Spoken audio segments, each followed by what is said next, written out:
Bonjour à tous. Merci de nous avoir rejoints pour cette table ronde.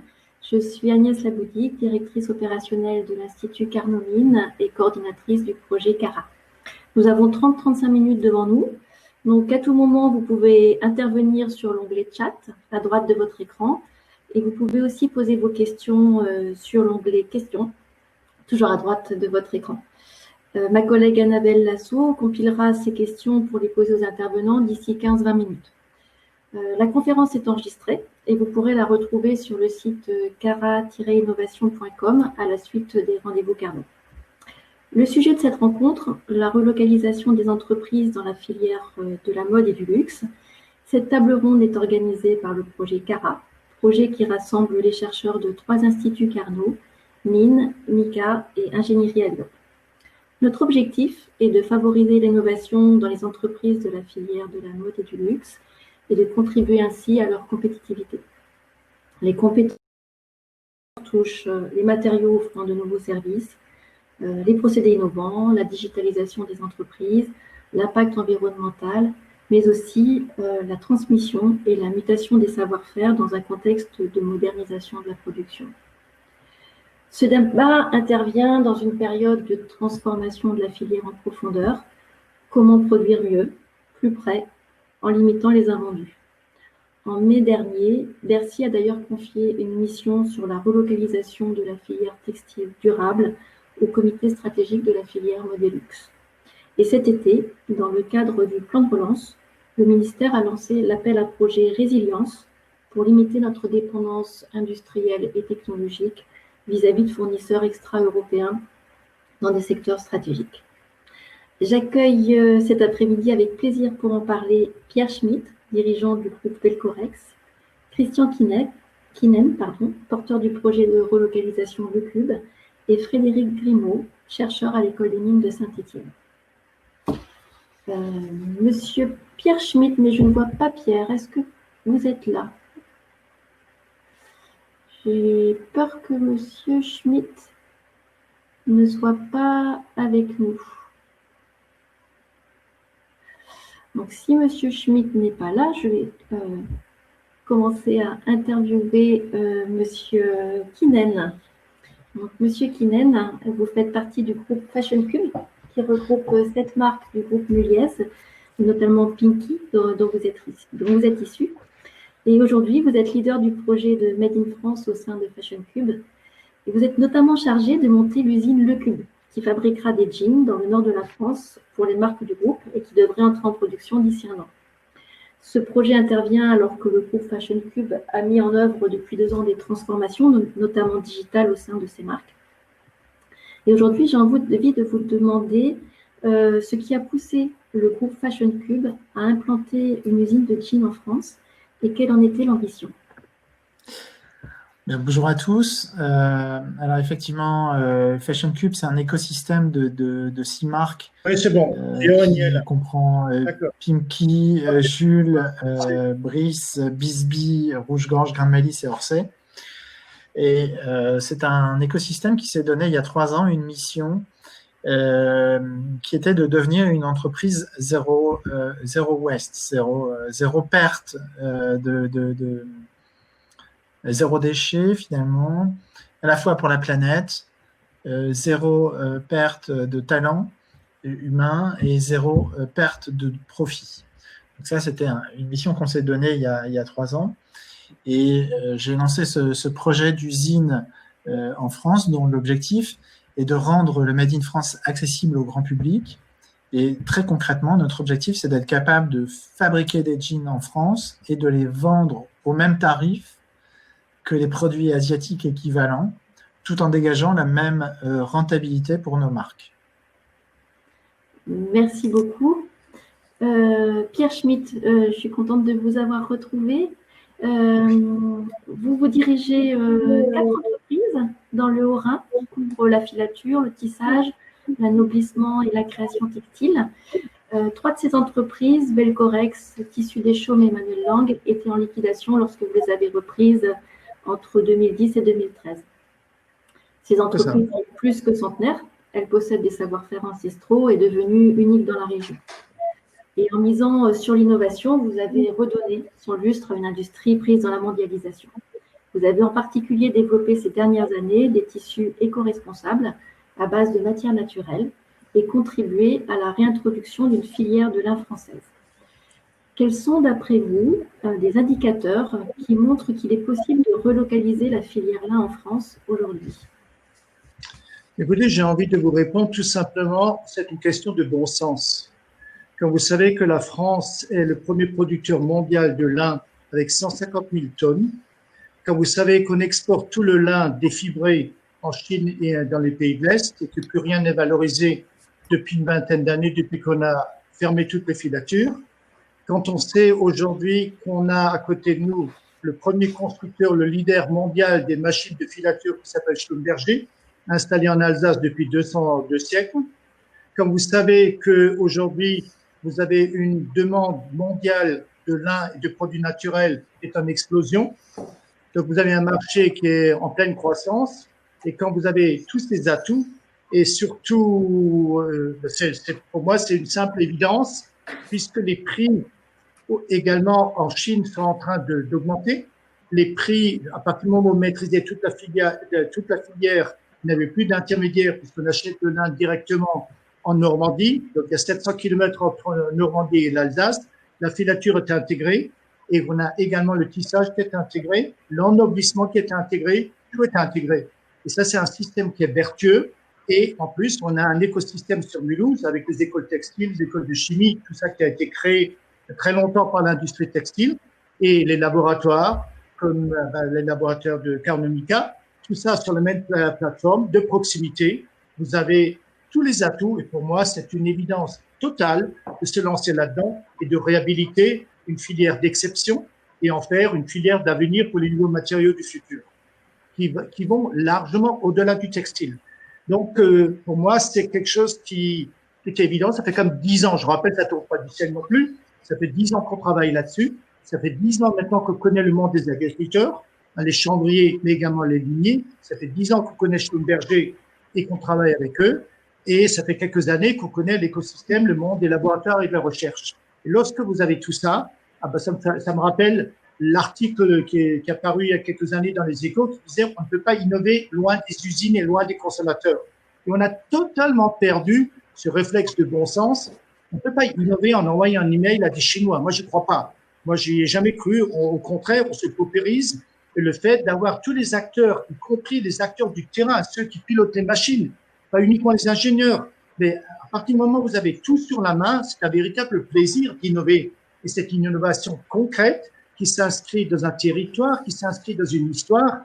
Et c'est ça qui permet de maîtriser toute cette filière et d'en faire une filière qui devient qu'on ne peut plus délocaliser. Parce que l'imbrication de tous les acteurs et cette proximité culturelle, géographique est d'une telle richesse que la délocalisation n'est plus possible. Et c'est ça qu'on est arrivé à faire. D'accord. Donc, vous avez tous les maillons de la chaîne, de la chaîne de valeur sur la filière. Exactement. Mais on a un peu oublié qu'il faut cette proximité humaine, technique, et c'est le meilleur garant pour en faire une innovation pragmatique qui s'inscrit dans une réalité industrielle où on voit le produit. J'insiste vraiment là-dessus parce qu'on a vécu une aventure humaine extraordinaire et parce que tout le monde s'est rendu compte qu'on avait besoin de l'autre. On ne peut plus faire quelque chose tout seul. Il faut bien comprendre que ce qu'on a fait, on a oublié un peu les principes de la filière textile qui existait il y a 50 ou 100 ans, où les gens travaillaient ensemble dans la proximité. On n'est pas plus malin que les autres, on a juste recréé ce système qui est vertueux et qui est en train de donner des résultats extraordinaires. Très bien, merci beaucoup. Frédéric, vous êtes enseignant-chercheur. Bonjour, vous êtes enseignant-chercheur à l'Institut Henri Fayol, qui est un centre de recherche de l'École des mines de Saint-Étienne. Et comme tous les laboratoires du Carnomine et les laboratoires Carnot en général, vous travaillez au plus proche des préoccupations des entreprises. Vous êtes en particulier responsable de la plateforme ITM Factory, qui est destinée à accompagner les entreprises vers l'industrie du futur. Et vous venez nous parler aujourd'hui d'une usine pilote à laquelle le laboratoire Henri Fayol est associé, notamment aux côtés de 2 partenaires industriels que sont Siemens et Chamatex. Chamatex conçoit des textiles techniques qui sont utilisés dans des chaussures de sport. Et Chamatex cherche aujourd'hui à assurer sa production en France, notamment à travers cette usine. Pouvez-vous nous expliquer comment le laboratoire Henri Fayol s'est trouvé associé à ce projet d'usine pilote? Alors, le laboratoire, l'Institut Henri Fayol, est un des 5 centres de recherche et d'enseignement de l'École des mines de Saint-Étienne. Et aujourd'hui, l'École des mines de Saint-Étienne est visible par rapport à ses recherches sur l'industrie du futur. Ça, c'est le premier point. Et l'Institut Henri Fayol développe des activités de recherche autour de l'information. C'est-à-dire comment capter la donnée, la transformer en information et arriver à prendre des décisions. Donc, on est derrière des problèmes d'agilité, d'interopérabilité des systèmes, mais également d'aider la décision avec des aspects informatiques, intelligence artificielle ou des aspects managériaux. Et donc, cette approche que je vais qualifier d'approche 360 a été retenue par ce consortium par rapport à les différentes thématiques qui doivent être abordées lors d'une relocalisation, une redynamisation d'un territoire, avec autant les aspects technologiques que les aspects organisationnels ou que les aspects managériaux. Ça vient d'être dit par les 2 autres orateurs précédemment. Ça, c'est le premier. Le deuxième point, c'est de travailler sur des aspects, aussi bien sur les aspects, comme je disais, interopérabilité, et de pouvoir développer ça sur des plateformes de recherche et développement. J'en ai créé une avec l'aide de l'ensemble de mes collègues qui s'appelle ITM Factory, et nous sommes en train d'en créer 2 autres. Une qui s'appelle Diwi et qui se situe sur le site de Charbonnières-les-Bains, dans le nouveau centre qui s'appelle Campus du numérique, à travers des usines de recherche et d'innovation. Et puis également une qui s'appelle Go to Smart Factory, et comme tu l'as dit Agnès, qui regroupe un consortium avec Siemens, Chamatex et l'École des mines de Saint-Étienne.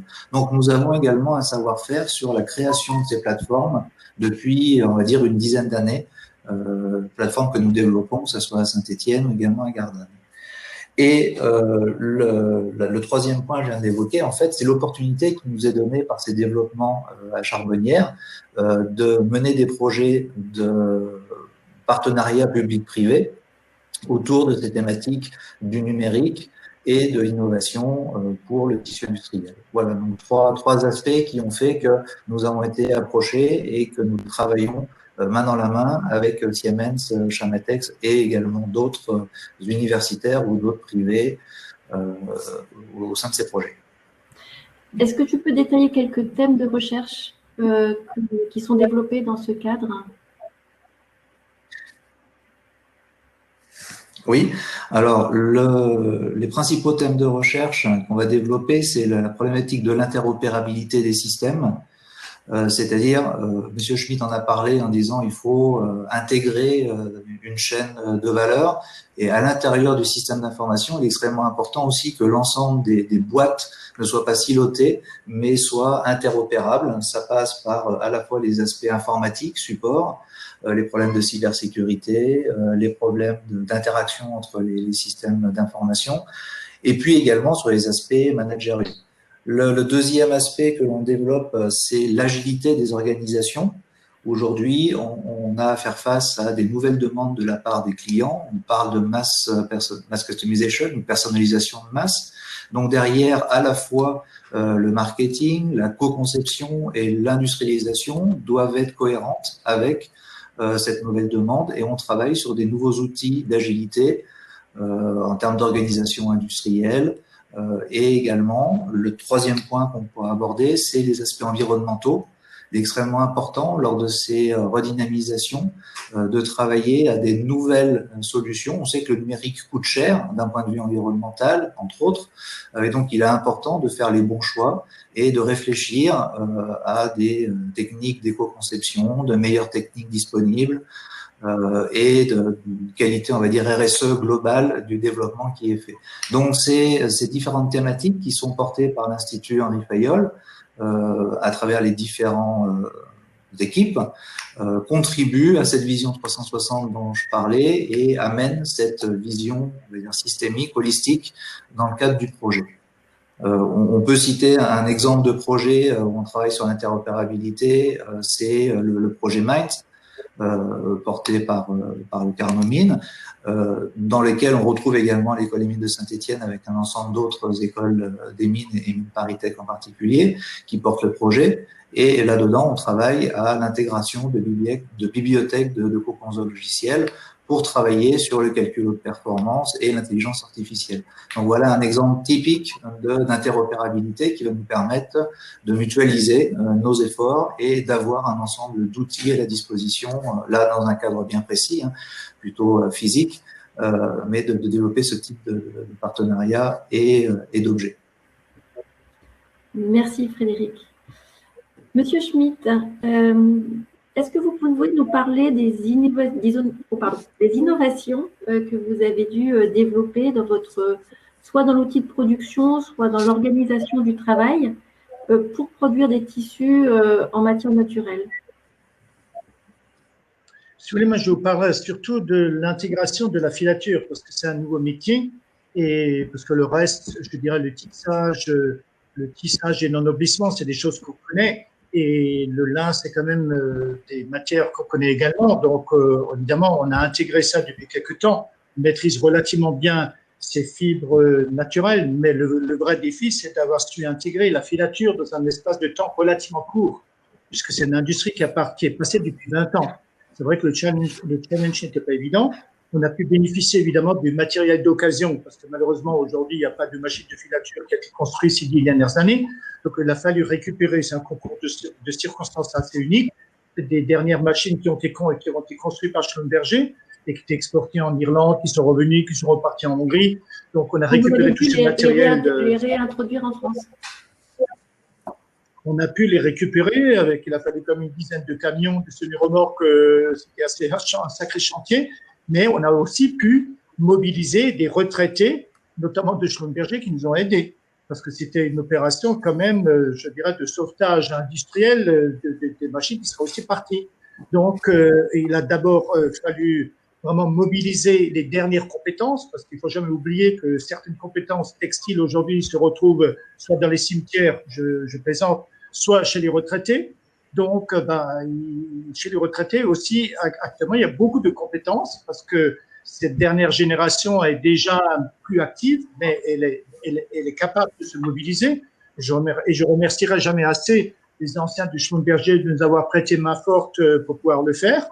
Quand vous récupérez des centaines, des milliers de caisses avec tout en pièces détachées, c'était pas évident. Mais la filature est opérationnelle. Il a fallu évidemment réhabiliter un nouvel atelier. Heureusement qu'on a une usine qui est très grande, qui est totalement dédiée, parce que pour filer du lin, il faut une certaine hygrométrie. Donc, il a fallu réhabiliter tout cet environnement, un laboratoire avec des machines de contrôle et tout ça. Il a fallu surtout retrouver des compétences. On a eu de la chance un petit peu à travers notre réseau de pouvoir trouver un Alsacien de surcroît qui a fermé la dernière filature de fibre longue en laine près de Strasbourg et qui était sur le marché. Et ça a été extrêmement précieux. Et après, il a fallu réhabiliter vraiment ce savoir-faire avec des opérateurs grâce à tout notre environnement. Donc, ça a été une opération qui a été un peu compliquée, mais qui a pu se faire parce qu'il y avait encore un environnement de proximité. Et tous ces métiers, on les a réhabilités dans un temps relativement court, mais c'est vrai que la proximité du constructeur de machines a été déterminante, d'autant plus qu'on a pu bénéficier d'une nouvelle machine qui nous a permis de simplifier la préparation du lin. Et je rajouterais aussi la disponibilité des agriculteurs normands, notamment notre partenaire Terre de Lin, qui nous a également aidés en respectant notre cahier des charges, parce qu'on n'utilise pas n'importe quelle production de lin. Donc, également, la proximité du producteur de la matière première a été un atout. Et c'est le contrôle et la proximité avec tout ça qui a permis quand même en temps record, en l'espace de 12 mois, d'avoir une filature aujourd'hui qui est opérationnelle. Merci. Donc, Terre de Lin, qui est une coopérative qui regroupe des agriculteurs producteurs de lin. Merci, Monsieur Schmitt. Monsieur Kinen, quels sont les moyens que vous allez déployer pour relever les challenges de votre usine zéro waste, zéro perte de valeur et zéro perte de profit? Alors, Je me permets juste de dire que pendant très longtemps, allez-y. Alors, ce qui rend notre projet et notre ambition possible sur le sujet, c'est premièrement le fait que ce sont des marques qui se regroupent pour mettre sur pied problème de cette connexion. industrie. Et le deuxième point qui est important, c'est que dans le domaine de la confection, le coût de la main-d'œuvre reste le plus gros impact en termes de prix. Donc, ce qui rend ça possible aussi, c'est l'innovation. L'innovation en termes de machines, la semi-automatisation d'un certain nombre de tâches qui vient diminuer l'impact de la main-d'œuvre, parce que malheureusement, pour créer un maximum d'emplois, il faut qu'au départ, on en crée le moins possible pour pouvoir démultiplier demain ce genre d'unité tel qu'on le projette. Notre ambition est de produire à terme 410 000 jeans annuels, ce qui représente finalement une part assez faible de nos volumes de jeans, puisque ça représente en année normale quelque chose comme 6% de nos volumes de jeans, ce qui veut dire qu'on a le potentiel pour en faire bien plus. Et cette question du volume fait que finalement, on rend les investissements possibles là où ça serait plus compliqué si on projetait de faire 10 000 jeans annuels. Donc l'automatisation, c'est un sujet de fond qui rend cette relocalisation de la confection possible. Et il y a un autre sujet de fond qui est la remise en question de nos propres business models, puisque nous, ce qu'on vise, c'est de ne produire que ce que nous sommes en capacité de vendre sans gâcher, sans brader. Ce qui veut aussi dire que dans notre façon de considérer les prix de vente, on doit aussi savoir être innovant dans notre approche coût pour raisonner non pas en coût prix d'achat, mais en coût complet. Puisque ce qui nous intéresse au final, c'est de nous assurer que nos produits, que notre activité est rentable. Voilà, donc c'est aussi une remise en question de qui nous sommes et de comment nous avons fonctionné depuis tout le temps, en tout cas depuis très longtemps, qui rend aussi ce projet possible. Et ça, c'est possible aussi parce que vos distributeurs font partie du groupe. La distribution est faite au sein des marques. Et effectivement, c'est un projet qui est monté par les marques qui seront demain les clientes des produits qui seront fabriqués, bien que l'usine ne tournera pas exclusivement pour ces marques-là. En tout cas, c'est pas ça. Monsieur Schmitt a évoqué à plusieurs reprises le partenariat avec Schlumberger en tant que producteur de machines. Est-ce que vous avez un partenariat privilégié, vous aussi, avec les fournisseurs de l'outil de production? Alors, effectivement, la question des partenariats est hyper importante. Nous, on attaque le sujet par le biais de la confection. On a été rechercher des experts de la production industrielle. Ce n'est pas notre savoir-faire premier, donc on est allé s'adosser à un industriel textile qui va nous apporter sa connaissance des organisations. Ah, j'ai peur que l'on ait... Textile et qui va aussi nous apporter sa connaissance en termes On ne vous a pas bien entendu. Vous pouvez répéter votre dernière intervention?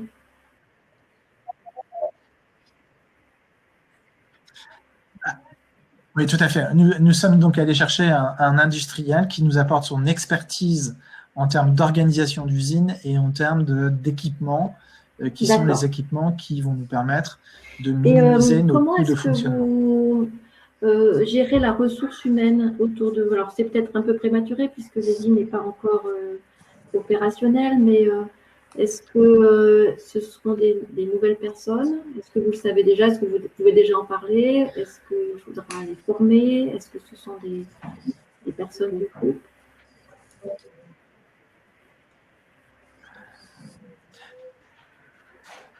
Comme l'évoquait M. Schmitt, effectivement, on est sur des métiers qui ont tendance à se raréfier parce qu'il n'y a pas de demande. Donc, on a un sujet autour de la formation. Et malheureusement ou heureusement, le Covid sur ce sujet-là nous a aidés puisque un certain nombre d'ateliers se sont montés autour de la confection de masques et ont permis à certaines personnes qui sont en parcours d'insertion d'apprendre et de commencer à apprendre ces métiers de confection. On travaille donc en partenariat avec la maison de l'insertion et de l'emploi de Roubaix. On travaille avec la région, la métropole européenne de Lille, pour construire des parcours de formation qui vont faire que demain, on aura des collaborateurs. Schmitt, vous vouliez ajouter quelque chose tout à l'heure. La connexion vous a coupé la parole, je crois. Vous vous rappelez? Oui, mais bon, j'ai perdu le fil là. Moi, je voulais vous poser une autre question sur les perspectives que vous avez dans d'autres domaines, dans d'autres filières que la filière textile. Est-ce que vous pouvez nous en parler?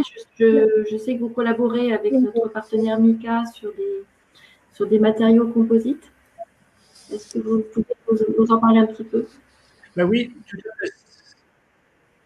Alors, si vous voulez, c'est un sujet majeur parce que je pense que le lin a comme vocation de remplacer assez rapidement tous les dérivés du pétrole, soit le PU, le PVC et surtout les fibres de verre.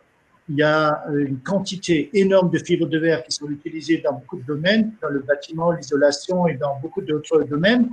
Et là, on se rend compte finalement que ce lin, aujourd'hui, grâce évidemment au partenariat avec les différents labos du Mika, mais aussi grâce au partenariat avec Terre de Lin, que Terre de Lin a déjà une compétence. Ah, oui, je crois que oui. Et c'est vrai que très rapidement, on a intégré cette dimension des composites biosourcés dans notre réflexion, puisqu'à partir du moment où vous maîtrisez la matière première et que vous avez les bons partenaires, le chemin n'est pas trop compliqué, même s'il est complexe, mais on a découvert un chantier énorme dans ce domaine et surtout, il n'y a pas d'acteur majeur déjà qui soit opérationnel dans le domaine des composites. Je crois qu'il faut être pleinement conscient, et là je parle pour aussi notre pays et notre région, il n'y a actuellement pas de leader sur ce marché des composites biosourcés. Et c'est une chance extraordinaire en France d'avoir toutes les étapes, d'avoir le contrôle de toutes les étapes pour devenir le leader des matériaux biosourcés. Avec le lin, le chanvre, demain aussi avec l'ortie. On a vraiment tous les atouts.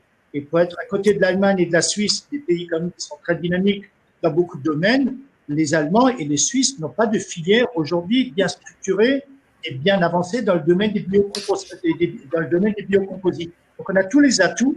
Et c'est ça qui est intéressant. Et c'est là où je pense que le partenariat avec l'Institut Carnot et Mika peut être extrêmement rapidement être mis en œuvre et peut produire des matériaux. On a déjà tissé des matériaux pour les coques des bateaux, pour remplacer les fils de verre, dans beaucoup d'autres domaines. Ça avance très vite. Et je crois qu'on a la chance vraiment, grâce à cet écosystème autour de Mulhouse, avec l'Institut Carnot, de maîtriser ces composites biosourcés. Et c'est vrai qu'on utilise aussi des différentes techniques. On a déjà travaillé sur la photopolymérisation. C'est des compétences qui ont déjà été développées à l'école de chimie. Il y a aussi à l'Institut l'IS2M, l'Institut supérieur des matières de Mulhouse. Il y a une vraie compétence dans ce domaine. Donc, on travaille également on souhaite avoir des partenariats avec les producteurs de polymères et de résidus biosourcés, parce qu'évidemment, dans le cadre des produits.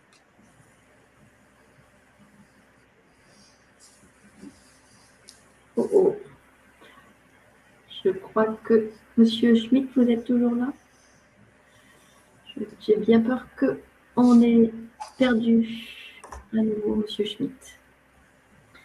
Je le ferai réintervenir plus tard quand il... Problème. Oui, on vous entend par intermittence.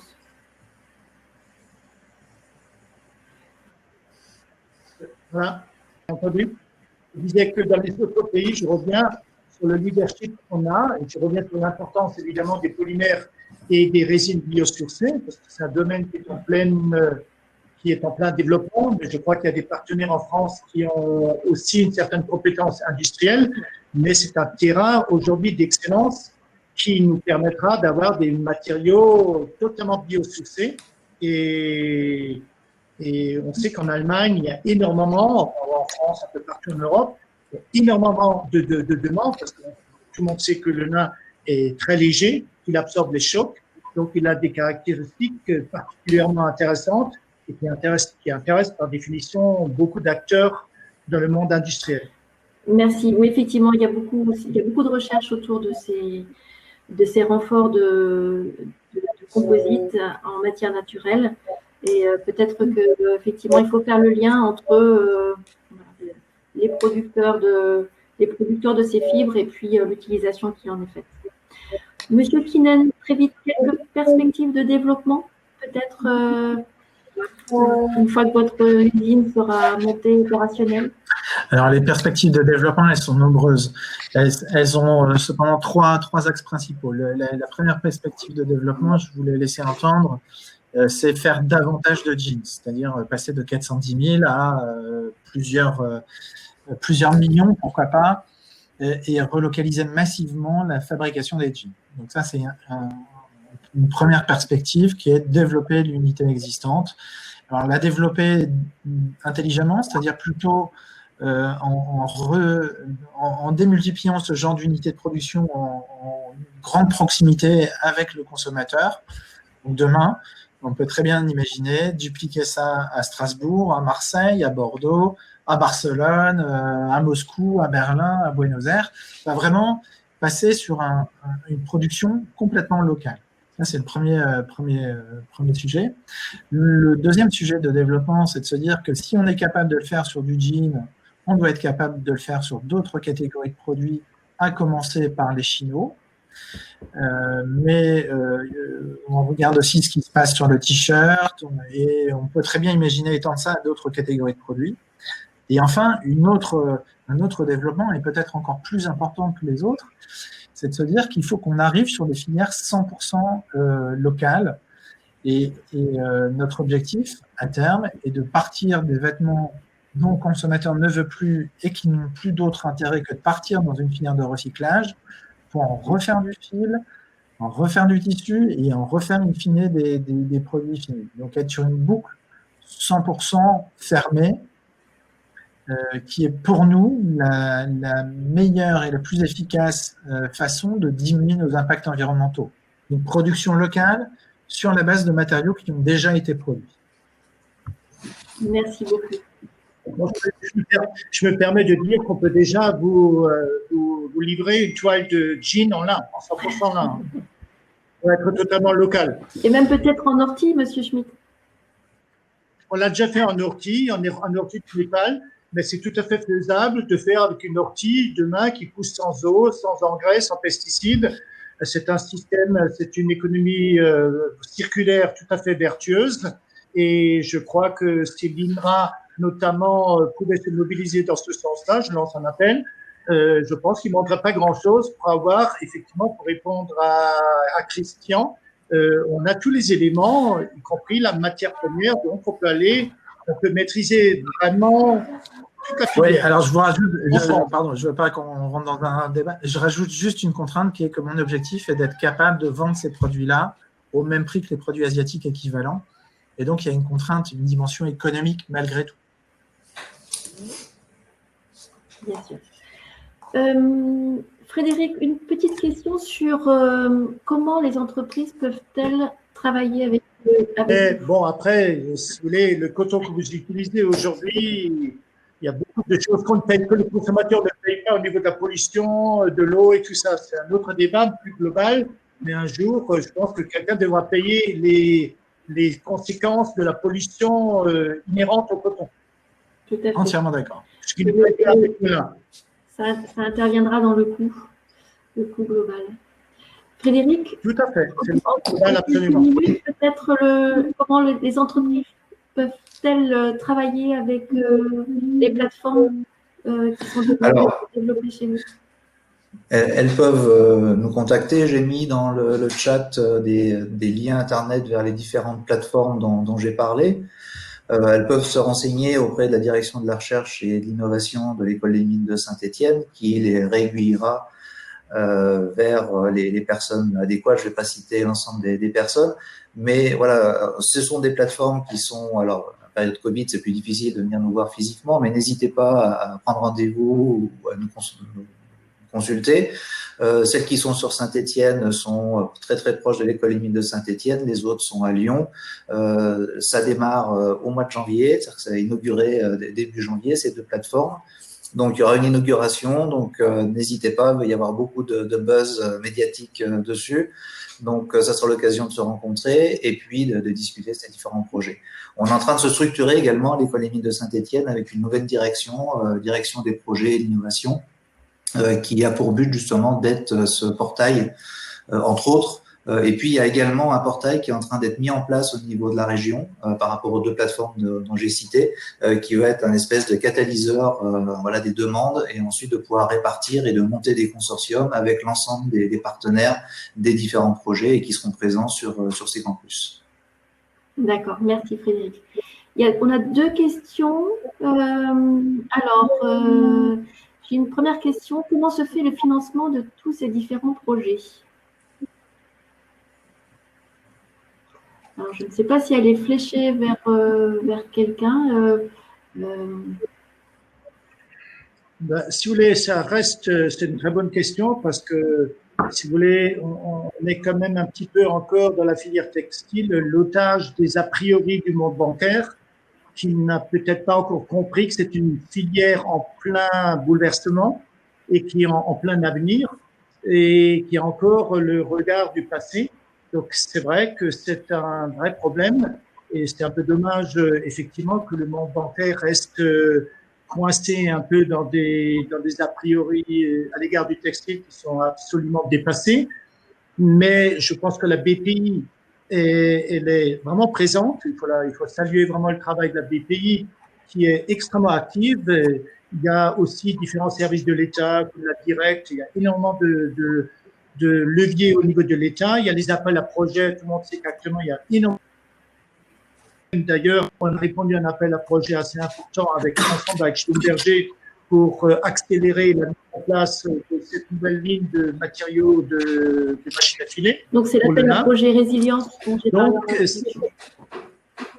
l'appel à projet résilience. Après, il y a des appels à projet également qui sont lancés par l'ADEME. Je crois qu'il y a pas mal de choses qui sont faites par l'État. Autant ça a mis du temps, mais pour que l'État se réveille un petit peu, pour prendre conscience des atouts qu'on a. Mais il faut saluer ces derniers temps quand même cette réactivité de l'État. Il est juste, je pense que le monde bancaire aura besoin peut-être d'être un peu mieux briefé sur le potentiel de ces nouvelles stratégies industrielles au niveau du textile, pour qu'ils changent un petit peu le regard. Et là, je pense qu'il y a encore du travail à faire. Merci. Il y a une dernière question et on va vite être coupé sur Fairbricks. Production de fibres textiles à partir de recyclage du CO2. Est-ce que vous connaissez? Alors moi je connais, j'ai eu l'occasion de discuter avec eux, c'est super intéressant, c'est de la captation de CO2 en sortie d'usine finalement. C'est très intéressant, c'est très naissant. Aujourd'hui le coût des matières qui sont synthétisées par ce biais-là sont extrêmement élevés, mais c'est quelque chose à suivre parce que la diminution de l'impact des matières premières utilisées passera aussi par de l'innovation. D'accord. Merci beaucoup pour ces compliments. Je crois que nous sommes arrivés à la fin de notre table ronde. Merci infiniment pour votre contribution. Il y a eu des petits problèmes de connexion, mais ça s'est assez vite résolu. Ça m'a fait très plaisir de discuter avec vous. J'ai envie de vous donner rendez-vous dans un an pour voir comment les choses auront évolué, où vous en serez dans vos projets. Et puis, merci encore. Merci à toutes les personnes qui ont suivi cette table ronde. Et vous aurez les liens sur notre site internet cara-innovation.com. Bonne fin de journée et encore merci. Merci. Au revoir. Merci à tous. Au revoir.